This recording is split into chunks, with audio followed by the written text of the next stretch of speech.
যাহা অন্তর্বর্তীকালীন সরকার তাহাই এনসিপি। নিশ্চয় আপনি জানেন যে যাহা জামাত তাহা বিএনপি, কারণ আপনার জামাতের সাথে দীর্ঘ সময় ছিলেন, বন্ধু ছিলেন। যাহা অন্তর্বর্তীকালীন সরকার তাহাই এনসিপি। 18 মাস তারা ক্ষমতায় ছিল, কি পরিবর্তন করেছে? নাহিদ ইসলাম 6 মাস তিনি তথ্য মন্ত্রণালয়ের দায়িত্বে ছিলেন, কি সংস্কার করেছেন?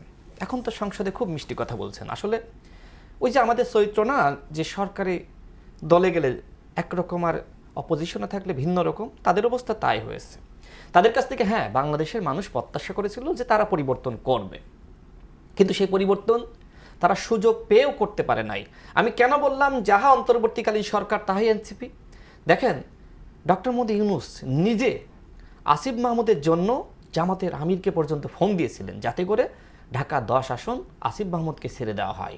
কিন্তু জামাতের আমির বলেছেন যে তার এই বিতর্ক আমরা বহন করতে পারবো না, আমাদের এই জোটটা একটা দুর্নীতি বিরোধী জোট, তাকে নিলে আমরা নানান বিতর্কের মুখোমুখি হব। আমার কথা হলো, ডক্টর মোহাম্মদ ইউনূস কেন আসিফ মাহমুদের জন্য ফোন দিলেন? দেখেন, আসিফ মাহমুদ প্রকৃতপক্ষে বিএনপির পক্ষ হয়ে নির্বাচন করতে চেয়েছিলেন, কিন্তু বিএনপি ওই যে দায়টা নিতে চায় না, তার বিতর্কের দায়, যে কারণে তাকে আসন ছাড়ে নাই। এরপরে তিনি পরবর্তীতে কোনো আসন যেহেতু বিএনপি কিংবা জামাতের কাছ থেকে ছাড় পাননি, এই জন্য তিনি এনসিপিতে যুক্ত হয়েছেন, নির্বাচন করেননি। দেখেন, বাংলাদেশের রাজনীতি অত্যন্ত কঠিন। আসিফ মাহমুদের অবস্থা এমন হয়েছে, আজকে ঢাকা দক্ষিণ সিটি কর্পোরেশনে তিনি নির্বাচন করতে চান, কিন্তু জামাত তাকে ছাড় দিবে না। ওই যে ওই সময় ছাড়ে না, এখনও হয়তো ছাড়বে না। ইতিমধ্যে জামাতের পক্ষ থেকে সাদিক কায়েম প্রার্থী হিসেবে ঘোষিত হয়েছেন। দেখা যাক সামনে তাদের, ওই যে বললেন না যে আমরা তো আসলে, তিনি বললেন যে আমরা তো আসলে মানে এটা একটা নির্বাচনী জোট, দেখি সামনে কি হয়, যে নির্বাচনী জোট নাকি আসলে যাহা জামাত তাহা এনসিপি, আমরা স্থানীয় নির্বাচনে দেখব। দেখেন, তারা এই নির্বাচনে যে নির্বাচিত হয়েছে এর মূলে কিন্তু জামাত, অর্থাৎ মানে জামাত তাদেরকে এই নির্বাচনে জেতার জন্য অর্থ থেকে শুরু করে জনশক্তি সব কিছু দিয়েছে। আমি দেখি যে এনসিপি 6 জন না, ওইখানে বরং জামাতেরই 6 জন নির্বাচিত হয়েছে।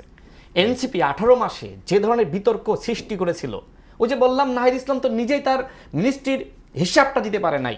তারা বলেছিল প্রত্যেক মাসে আমাদের মিনিস্ট্রির হিসাব দেব, একটা মাসের জন্য দিয়েছে। 18 মাসের যে আর্থিক হিসাব তারা নিজেরা বলেছিল, এটা আমরা বলি নাই, তারা নিজেরা বলেছিল, সে জবাবদিহিতা তারা নিশ্চিত করে নাই। 18 মাসে অনেক সুযোগ পেয়েছিল, বরং ওই 18 মাসে তারা যদি সফল হতো তাহলে হয়তো এই নির্বাচনে ক্ষমতায় তারা আসতো। নেপালে গণঅভ্যুত্থানের শক্তি ক্ষমতায় আসে নাই, তারা কেন আসতে পারলো না? ওই যে হান্নান মাসুদ, একটু শেষ করতে দেন, হান্নান মাসুদ যখন থানা থেকে চাঁদাবাজকে ছাড়াতে যায়, তখন কি মানুষের আস্থা থাকে? হ্যাঁ, আপনি অতীতে শেখ মুজিবুর রহমান অতীতে অনেক ভূমিকা রেখেছে, পরবর্তীতে বাকশাল গঠন করে বিতর্কিত হয়েছে। তো এনসিপির অবস্থা বা বৈষম্যবিরোধী ছাত্র আন্দোলনের অবস্থা সেটাই হয়েছে।